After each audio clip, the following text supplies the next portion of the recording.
Hi, I'm Mike Johnson, the Vice President of Operations and Logistics for Akita Holdings. We manufacture the Airocide product. Today I'm going to demonstrate for you how easy it is to install a GCS unit on one of our walls.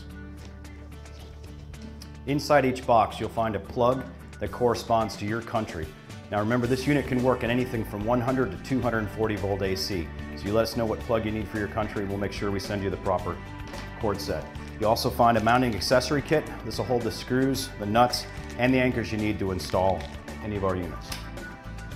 Also, you have the operations manual. Be sure to read this from cover to cover. This will answer any questions that you have on how to install this. Now I'm going to go ahead and install the unit on the wall. First thing you want to do is you're going to want to remove the 4 outer screws from the GCS cover.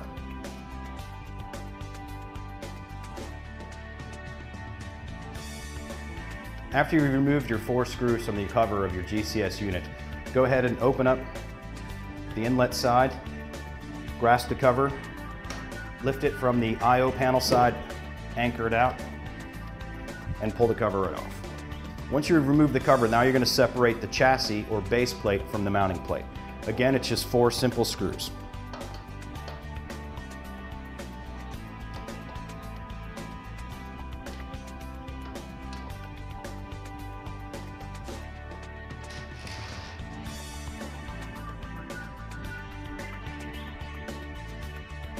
Now after I've removed the screws that hold the base plate to the mounting plate, you're going to go ahead and slide the mounting plate to the left, base plate to the right.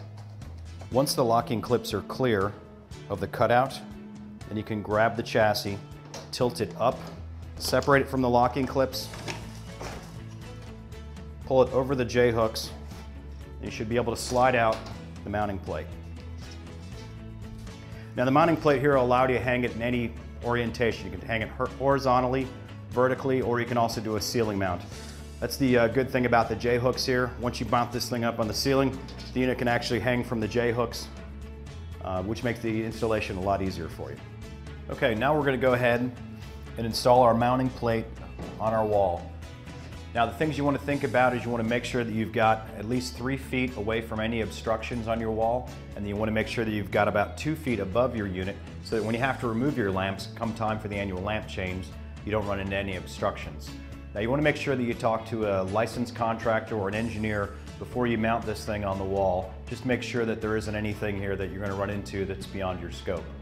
Now I've already gone ahead and I've marked out where the studs are in this drywall, just utilizing a standard stud finder.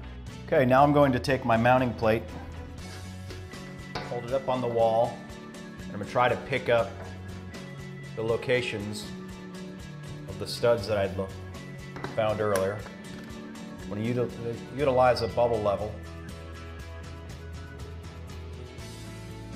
And once I've got it level, I'm going to go ahead and mark my cutouts with a pencil.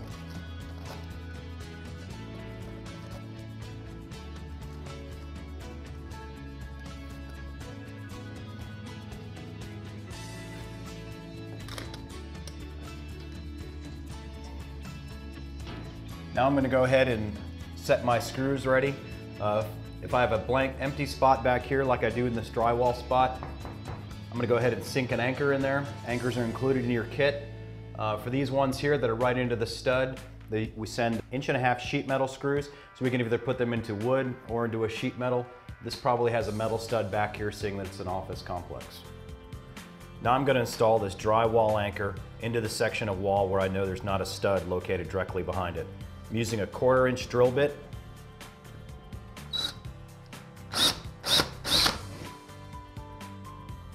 Then I'm going to seat the anchor.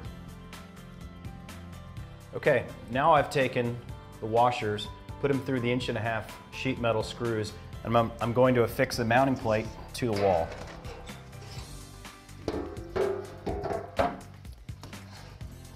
I'm going to locate the positions that I had before.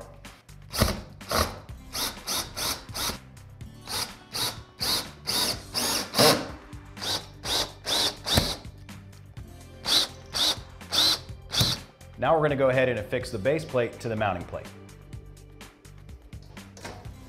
Grab the base plate from the left and right side, and then you're going to use the holes that are cut out for the J-hooks And you're gonna mount the unit over the top. You're gonna lift it up a little bit. Now that we have the base plate affixed to the mounting plate, we've gone over the J-hooks. We're gonna slide the locking clips in place by moving the base plate to the left to lock it in. Okay, now we're going to go ahead and secure the base plate to the mounting plate.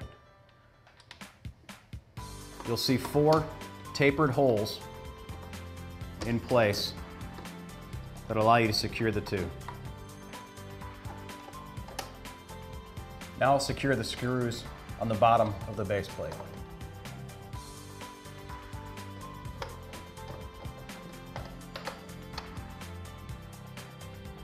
Now that we've secured the base plate to the mounting plate and the mounting plate is secure to the wall, it's time to put the cover on.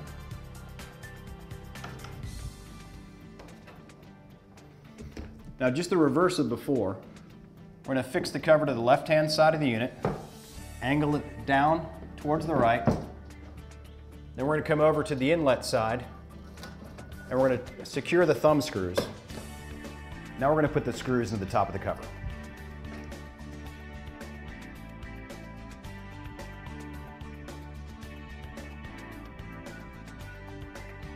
Now as you secure the screws into the bottom of the cover, I want to be careful not to over tighten them. I'm just using a hand screwdriver. You could use an electric drill if you'd like, but again, you just want to be careful so that you don't strip out the PEM nuts. Included with each unit is a power cord that's appropriate for your country.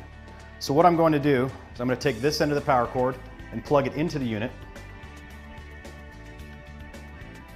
That's just a plug-and-play system like any laptop. And then I'm going to plug the other end into the power socket of the wall. Now all I have to do is turn the unit on. When we first turn the unit on, there is a DC power supply that comes on, and there's a little bit of a hum at the beginning, but that's completely normal. As you can see, all 4 lights will initially start up, then you'll have the power light on and the unit status light on. And those should be on all the time. And it's simple. That's all there is to it.